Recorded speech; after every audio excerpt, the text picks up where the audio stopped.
반갑습니다. 오늘도 여러분들께 스포츠 정보를 알려드리는 토토시즌입니다. 구독과 좋아요는 저에게 큰 힘이 됩니다. 구독과 좋아요 한 번씩 눌러주시면 감사하겠습니다. 추가 조합픽은 영상의 댓글에 기재해두었습니다. 그럼 바로 분석 시작하도록 하겠습니다. 첫 번째 경기는 크레모네세와 사스올로의 맞대결입니다. 크레모네세는 최근 경기력에서 뚜렷한 상승세를 보여주고 있으며 특히 원정에서 강호 밀란을 상대로 거둔 역전승은 단순한 이변이 아니라 전술적 완성도와 집중력이 결합된 결과로 평가됩니다. 이번 경기에서는 경고 누적으로 빠졌던 프랑코 바스케스가 복귀하며 공격 효율을 크게 끌어올릴 수 있을 전망입니다. 바스케스는 전방에서 마무리뿐 아니라 중원과 공격을 잇는 허리 역할을 수행하며 팀 전개에 안정감을 더합니다. 여기에 보나촐리와 욘센이 함께 나선다면 짧은 패스 전환과 박스 안 마무리에서 강점을 보일 수 있고, 여름에 합류한 반더푸테와 페잘라, 바스키로토, 실베스트리 등도 수비 안정성 강화에 기여하며 팀의 밸런스를 높여주고 있습니다. 최근 크레모네세의 경기 패턴이 대부분 근소한 점수차 승부로 이어지고 있는 만큼 리드 상황에서 집중력을 유지할 수 있느냐가 이번 경기의 핵심 변수가 될 것입니다. 반면 사스올로는 개막전에서 나폴리에게 0대2로 패하며 불안한 출발을 보였습니다. 베라르디와 피나몬티가 전방에서 나섰지만 유효 슈팅 빈도는 낮았고, 볼파토가 중원을 지휘했음에도 빌드업 과정이 상대 압박에 차단되며 공격의 연결성이 떨어졌습니다. 제이 이드제스가 징계로 빠지고 스켈리루프마저 부상으로 출전이 불투명해 수비진의 불안감은 더욱 커질 전망입니다. 사스올로는 후방 빌드업을 유지하고 있으나 강한 압박 앞에서는 전환 과정에서 불안정함을 드러내며 실점 위기를 반복해왔습니다. 최근 10경기에서도 근소한 점수차 승부가 많았는데, 이는 집중력 저하와 경기 막판 힘 부족으로 이어지는 경우가 많았습니다. 이번 경기는 양팀 모두 체력적 부담이 크지 않지만 기세와 자신감 면에서 크레모네세가 확실히 앞서 있습니다. 강팀을 상대로 승리를 거둔 경험이 팀 전체에 긍정적인 에너지를 불어넣고 있는 반면, 사스올로는 개막전 완패로 인해 불안정한 흐름이 이어지고 있습니다. 특히 크레모네세의 적극적인 측면 오버래핑은 사스올로 수비 라인에 큰 부담을 주며 경기의 흐름을 좌우할 수 있는 요소가 될 것입니다. 따라서 이번 경기는 크레모네세가 홈의 기세와 전술적 완성도를 바탕으로 승부를 가져갈 가능성이 크며 공격적인 전개 속에서 다득점 양상이 나타날 수 있습니다. 크레모네세의 승리와 오버를 추천드립니다. 두 번째 경기는 레체와 AC 밀란의 맞대결입니다. 레체는 올 시즌 홈 경기에서 뚜렷한 저득점 패턴을 이어가며 수비 집중도를 높이고 있습니다. 최근 홈 10경기 중 대부분이 한 점차 내 승부로 마무리될 만큼 신중한 운영을 택하고 있으며, 직전 일정에서도 큰 체력 소모가 없어 이번 경기 역시 홈 어드밴티지를 최대한 살린 안정적인 운영이 예상됩니다. 그러나 산티아고 피에로티가 출장 정지로 빠지고 필립 마르치빈스키가 십자인대 부상으로 장기 결장하게 되면서 공격 전개에 제약이 불가피합니다. 주요 공격 자원인 코난 은드리, 니콜라 크르스토비치, 테테 모렌테 등이 꾸준히 출전하고 있지만 최근 몇 경기에서 득점이 나오지 않는 점은 뚜렷한 약점입니다. 최근 3경기 평균 기대 득점이 0.9에 불과하고, 슈팅 시도 역시 리그 하위권 수준인 경기당 7회에 머무르는 등 공격 효율은 낮은 편입니다. 수비 전환 집중도는 높지만 전체적으로 창의성과 속도가 떨어져 상대를 압박하기에는 한계가 있습니다. AC 밀란은 전방에서의 전력 손실이 눈에 띕니다. 라파엘 레앙이 장기 부상으로 전열에서 이탈했고, 산티아고 히메네스가 징계로 빠지면서 최근 공격의 핵심 두 자원이 모두 부재합니다. 크리스티안 플리시치와 노아 오카포가 각 한 골씩 기록하며 공백을 메우고 있으나 결정적 찬스 창출 빈도는 이전보다 줄었습니다. 여름 이적 시장에서는 루카 모드리치, 사무엘레 리치, 에스투피난을 영입하며 미드필드 경쟁력을 크게 끌어올렸지만, 테오 에르난데스와 말릭 티아오 같은 주전급 이탈은 전력의 연속성에 제약을 주고 있습니다. 최근 3경기 데이터에서 기대 득점 1.7, 슈팅 13회, 슈팅 정확도 71%, 패스 성공률 88%를 기록하며 여전히 볼 점유와 패스 전개는 리그 상위권 수준을 유지하고 있으나, 원정에서는 한 점차 승부가 압도적으로 만화 대승을 만들지 못하는 흐름이 반복되고 있습니다. 종합적으로 이번 경기는 레체가 홈에서 강한 수비 집중력을 앞세워 AC 밀란의 전방 공백을 최대한 파고들 가능성이 있습니다. 밀란이 여전히 볼 점유와 패스 완성도에서 앞서겠지만 부상과 징계로 인한 결장자가 많아 공격 마무리에서 확실한 우위를 점하기는 어렵습니다. 레체 역시 공격력이 제한적이라 다득점을 기대하기 힘든 구도입니다. 따라서 경기 양상은 양팀이 한 골씩 주고받는 팽팽한 흐름으로 이어질 가능성이 크며 결과적으로 무승부와 언더를 추천드리는 경기입니다. 세 번째 경기는 흐로닝원과 헤라클레스의 맞대결입니다. 흐로닝원은 시즌 초반부터 안정적인 운영을 바탕으로 꾸준히 득점력을 유지하고 있습니다. 최근 3경기에서 모두 득점을 기록하며 경기당 평균 1.67득점이라는 수치를 남겼고, 브린율프르 윌룸손과 포핀 투레이가 골을 나누며 공격 분산 효과를 보여주고 있습니다. 여기에 새로 합류한 오스카르 자와다와 유네스타와도 빠르게 로테이션에 안착해 전술적 폭을 넓혔고 홈에서는 최근 10경기 중 6할 이상의 승률을 기록하며 강세를 이어가고 있습니다. 부상으로 일부 결장했던 노암 에메랑의 복귀 가능성 역시 팀의 전방 전개에 긍정적 요소로 작용할 전망입니다. 다만 수비에서의 실점 관리가 여전히 숙제로 남아있지만 조직적인 압박과 새로운 자원의 합류로 점차 안정감을 찾아가는 모습입니다. 반면 헤라클레스는 심각한 전력 공백에 직면했습니다. 최근 5경기에서 유일하게 득점을 기록했던 마리오 엥겔스가 부상으로 빠졌고 공격수 지즈 혼캄프가 직전 경기 퇴장으로 이번 경기에 결장합니다. 여기에 제프 레인과 사바 체스티치까지 이탈하며 중원과 수비 라인에도 구멍이 생겼습니다. 득점 의존도가 높은 팀에서 핵심 자원들이 빠진 것은 공격 전개 자체를 어렵게 만들고 있으며 최근 원정 10경기에서 단 한 번의 승리에 그친 성적과 경기당 평균 0.33득점이라는 저조한 기록은 원정에서 극도로 무력한 모습을 드러내고 있습니다. 새로운 수비 자원인 베니타의 합류로 뒷문을 다잡으려 하고 있으나 전방에서 경기를 풀어낼 해법이 부재해 전술적 한계가 뚜렷합니다. 이번 경기는 결국 크로닝원이 홈에서 선제 득점을 만들어낼 수 있느냐가 승부의 분수령이 될 것입니다. 헤라클레스는 수비 블록을 두텁게 형성해 실점을 최소화하려 하겠지만 공격 자원의 결장이 워낙 뚜렷해 반전 가능성은 제한적입니다. 반면 흐로닝어는 꾸준한 득점력과 홈에서의 안정적인 성과를 무기로 삼아 주도권을 잡을 가능성이 큽니다. 따라서 이번 경기는 흐로닝원이 경기의 흐름을 지배하며 승리를 가져갈 가능성이 높고 양 팀의 득점 성향을 감안하면 다득점 양상으로 이어질 여지도 있습니다. 흐로닝원의 승리와 오버를 추천드립니다. 네 번째 경기는 엘체와 레반테의 맞대결입니다. 엘체는 시즌 개막 후 2경기 모두 1대1 무승부를 기록하며 신중하고 안정적인 운영을 이어가고 있습니다. 홈에서 실점을 최소화하며 점유율 균형에 집중하는 전형적인 흐름을 보여주고 있고 이번 경기 역시 주요 전력이 대부분 출전 가능하지만 수비의 핵심 야구 산티아고가 부상으로 빠진 점은 분명한 변수입니다. 산티아고는 지난 시즌 30경기 선발 출전으로 후방 안정과 빌드업에 기여한 핵심 자원이라 그의 공백은 수비 집중력에 영향을 줄 수 있습니다. 다만 전반적인 스쿼드 변화는 크지 않아 조직력이 안정적으로 유지되고 있으며 공격에서는 라파 미로와 헤르만 발레라가 시즌 초반부터 득점포를 가동해 기대를 높이고 있습니다. 여기에 마르시아노가 도움을 기록하며 2선에서 활력을 불어넣고 있어 공격 루트 다양성도 어느 정도 확보되었습니다. 반면 레반테는 올 시즌 초반 공식전 2경기에서 모두 패하며 불안한 출발을 보였습니다. 특히 수비진의 연이은 부상 이탈이 치명적인 약점으로 작용하고 있습니다. 주전 골키퍼 알폰소 파스토르가 결장하면서 안정감이 떨어졌고 미드필드에서 활약했던 케르빈 아리아가도 부상으로 빠지며 전환 과정이 매끄럽지 못합니다. 수비 자원인 알란 마트로까지 장기간 전력 외로 분류되며 후방 안정성은 크게 흔들리고 있습니다. 그럼에도 불구하고 최전방에서는 이반 로메로, 호세 루이스 모랄레스, 로저 부르게가 나란히 득점을 기록하며 공격 자원들은 제 몫을 해내고 있습니다.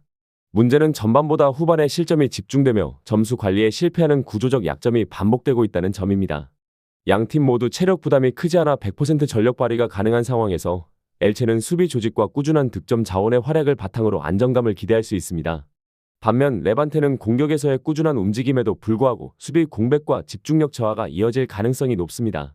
최근 패턴상 저득점 흐름이 이어지고 있다는 점을 고려하면 이번 경기는 치열한 공방전 끝에 승부가 쉽게 갈리지 않을 가능성이 크며 결국 무승부 가능성이 가장 합리적인 선택지로 보입니다. 따라서 이번 경기는 무승부와 언더를 추천드립니다. 다섯 번째 경기는 발렌시아와 헤타페의 맞대결입니다. 발렌시아는 이번 시즌 개막 이후 홈에서 뚜렷한 상승세를 보여주지 못하고 있으며 가장 큰 변수는 주장 호세 가야의 결장입니다. 가야는 지난 시즌 35경기에 출전해 측면 안정과 세트피스, 공수 전환까지 다양한 역할을 수행했는데 징계로 인해 이번 경기에 나서지 못합니다. 여기에 오른쪽 수비의 티에리 코레아가 장기 부상으로 이탈해 수비 라인에 공백이 커졌고 공격형 미드필더 알베르토 마리 역시 근육 부상으로 빠지면서 교체 자원의 폭도 줄어든 상황입니다. 최근 이반 하이메와 예레크 가시오로브스키의 이적으로 중원과 공격에서 깊이가 줄어든 점 역시 변수입니다. 다만 루이스 리오하가 2경기 1득점으로 활발한 움직임을 보여주고 있고 아르나우트 단주마와 디에고 로페스가 전방 전개에 적극 관여하며 공격 루트를 이어가고 있습니다. 일정이 빡빡하지 않아 전체 선수단의 컨디션은 안정적으로 유지되고 있다는 점은 긍정적입니다. 헤타페는 시즌 초반 원정에서 2연승을 거두며 기대 이상의 성과를 보여주고 있습니다. 하지만 미드필더 산크리스가 부상으로 연속 결장하면서 중원의 압박 유지력과 활동 범위에서 약화가 불가피합니다.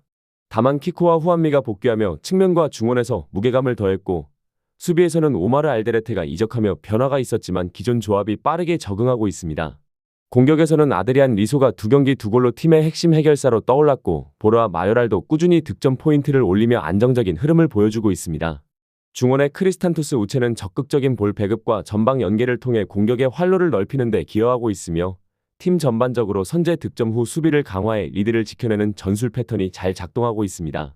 종합적으로 이번 경기는 발렌시아가 좌우 풀백 결장으로 인해 수비 전환 속도가 떨어질 경우 헤타페의 빠른 역습에 어려움을 겪을 수 있으며 반대로 헤타페는 산크리스 부재로 중원 압박 강도가 약해질 수 있다는 점이 변수입니다. 양팀 모두 공격보다는 수비적 집중력이 돋보이는 구조 속에서 큰 점수차보다는 제한적인 기회 속에서 승부가 갈릴 가능성이 높습니다. 따라서 이번 경기는 무승부와 언더를 추천드리는 경기입니다. 6번째 경기는 함부르크와 장크트 파울리의 맞대결입니다. 함부르크는 이번 시즌을 앞두고 스쿼드 재편에 적극적으로 나서며 여러 포지션에서 즉시 전력감을 보강했습니다. 니콜라이 램버그, 라얀 필리프, 유수프 포울센, 조지 고콜레슈빌리 등이 새롭게 합류해 수비와 미드필드, 공격 라인에 무게감을 더했고 기존 주축 선수들과 빠르게 호흡을 맞추며 조직력이 안정되고 있습니다. 부상으로 이탈했던 바커리 야타가 복귀하면서 공격 자원의 선택폭이 넓어졌고 로버트 글라첼과 동패와 함께 전방에서 꾸준히 득점과 연계에 기여할 수 있는 구도가 마련됐습니다. 다만 미드필더 이마누엘 페라이가 여전히 장기 부상자로 분류되어 전력에서 제외되는 점은 아쉬운 요소입니다. 최근 홈 경기에서는 대량 득점보다는 근소한 점수 차 승부가 많았고 실점 억제와 안정적인 빌드업이 두드러지는 흐름을 이어가고 있습니다. 장크트 파울리 역시 여름 이적 시장에서 활발한 영입을 통해 전력을 크게 보강했습니다. 아르카디우시 피르카, 제임스 샌즈, 야닉 로바츠치, 리키 등 다양한 포지션의 선수들이 새롭게 합류하며 스쿼드 뎁스가 강화되었고 공격진에서는 마티아스 페레이라라조와 안드레아스 운푼지가 합류해 전술적 선택지가 넓어졌습니다. 이번 경기에서는 중원의 핵심인 잭슨 어바인이 부상해서 복귀할 가능성이 높아 전개에 힘을 보탤 수 있습니다. 다만 리키와 데이비드 네메스, 카롤 매치가 장기 부상으로 빠져 수비진은 완전하지 않습니다.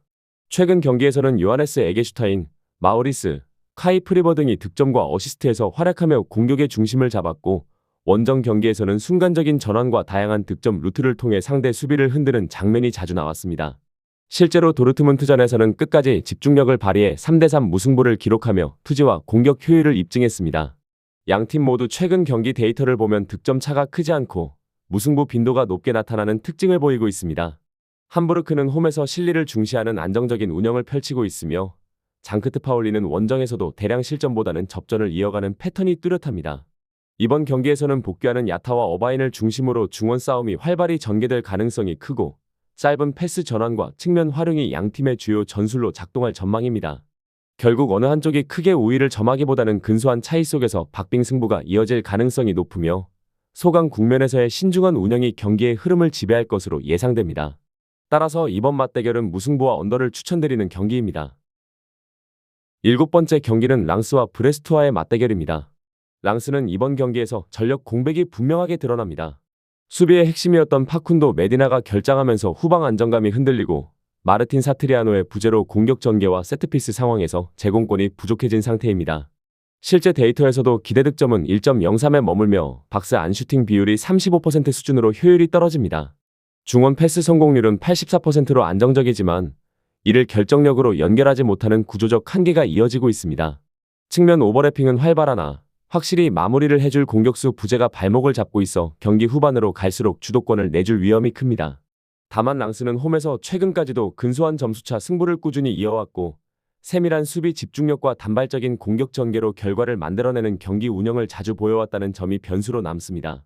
브레스트와는 핵심 자원들의 이탈 없이 완전한 스쿼드로 경기에 임할 수 있습니다. 로맹델 카스티오, 루도빅 아조르크, 카모리 둠비아 등이 공격에서 고르게 기여하며 득점 루트가 다양하고 기대 득점은 평균 1.10으로 안정적인 수준을 유지하고 있습니다. 특히 중앙 슈팅 비중이 40%에 달해 상대적으로 효율성이 높다는 점이 특징입니다. 패스 성공률은 80%로 다소 낮지만 빠른 전환과 과감한 전진 패스를 통한 공격적 시도가 이어지고 있습니다. 다만 원정에서는 수비 집중력이 흔들리며 중거리 슈팅 허용률이 높게 나타나는 것이 약점으로 최근 원정 성적 역시 대부분 한 점차 근소 패배가 반복되는 패턴을 보였습니다. 결국 이번 경기는 양팀 모두 체력적 부담이 크지 않아 전력 발휘에는 제약이 없지만 최근 경기 흐름상 2점차 이상의 승부보다는 근소한 차이나 무승부 가능성이 높습니다. 랑스는 핵심 자원의 결장으로 전방 파괴력이 떨어진 반면 브레스트와는 원정에서 불안정성을 드러내는 구조적 약점을 안고 있습니다. 두 팀 모두 공격 효율이 제한적이라는 점까지 고려한다면 이번 대결은 팽팽한 흐름 속에서 뚜렷한 격차 없이 맞불 양상으로 전개될 가능성이 큽니다. 최종적으로는 무승부와 언더를 추천드리는 경기입니다. 8번째 경기는 레스터시티와 버밍엄시티의 맞대결입니다. 레스터시티는 이번 시즌 마르티 시프엔테스 감독 체제에서 빠른 템포 전환과 세트피스 활용 능력을 앞세워 안정된 경기력을 이어가고 있습니다. 중원에서는 해리 윙크스, 빌랄 엘카노스, 부바카리 수마레가 중심축을 이루며 공격의 흐름을 이끌고 있고, 전방에서는 조르단 아이유, 아부둘 파타우, 스테피 마비디디가 활발히 움직이며 득점 루트를 다변화하고 있습니다. 특히 마비디디는 직전 경기에서 경미한 부상으로 빠졌지만 이번 경기 복귀 가능성이 높아 공격의 폭발력을 더할 수 있습니다. 다만 해리 소타가 장기 부상으로 여전히 이탈해 있어 수비 안정감이 완벽하지 못하다는 점은 아쉬운 부분입니다. 빅터 크리스티안센까지 결장 가능성이 있어 수비 라인 집중력이 시험대에 오를 수 있으나 벤치 자원인 데카르도바와 다카가 언제든 투입될 수 있다는 점은 긍정적인 요소입니다. 버밍엄시티는 크리스 데이비스 감독 체제 아래 4-2-3-1과 4-1-4-1 전형을 번갈아 쓰며 조직적인 수비와 빠른 전환 공격을 강점으로 삼고 있습니다. 백승호와 이와타 다이키가 중원에서 공수 연결고리 역할을 확실히 해내고 있고, 전방에서는 제이 스탠스필드가 이번 시즌 2득점으로 득점 선봉에 서 있습니다. 여기에 그레이와 후르와시 다이치가 측면 돌파로 공격 활로를 넓히며 꾸준한 기여를 하고 있습니다. 핵심 자원인 스콧 라이트가 장기 부상으로 여전히 결장하고 있다는 점은 전방 자원 선택에 제약을 주지만, 최근 복귀한 마빈 덕시와 후지모토 가냐가 컵 대회에서 실전을 소화하며 로테이션 폭이 넓어진 점은 긍정적인 부분입니다. 수비에서는 사무엘, 노이만, 클라레르를 축으로 안정적인 라인을 유지하고 있으며 후반 체력 우위를 바탕으로 역습 타이밍을 노리는 전술이 자주 활용됩니다. 종합적으로 이번 경기는 레스터시티가 홈이점을 바탕으로 높은 점유율과 다채로운 공격 전개로 주도권을 가져갈 가능성이 큽니다. 버밍엄시티 역시 수비 집중력과 빠른 역습으로 저항하겠지만 장기 결장자의 공백과 원정 부담 속에서 꾸준한 압박을 이어가기엔 한계가 있을 수 있습니다. 결국 수비 불안이 일부 남아있는 레스터라도 전방 자원의 복귀와 다양한 공격 루트를 활용해 상대를 공략할 수 있을 것으로 보입니다. 따라서 이번 경기는 레스터시티의 승리와 오버를 추천드리는 경기입니다. 추가적인 조합을 원하신다면 구독과 좋아요를 눌러주시면 감사하겠습니다. 성공적인 수익에는 종종 운 이상의 것이 필요합니다. 정보에 입각한 성공적인 노림수가 필요합니다. 용어도 어렵고 혼자 쩔쩔매고 있었다면 지금 전문가의 도움을 받아보세요. 저희는 스포츠 정보와 분석글을 판매하지 않습니다.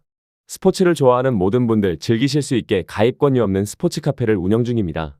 참여는 영상 댓글을 참고해주세요. 오늘도 영상 시청해주셔서 감사합니다. 내일 또 다른 분석으로 찾아뵙겠습니다.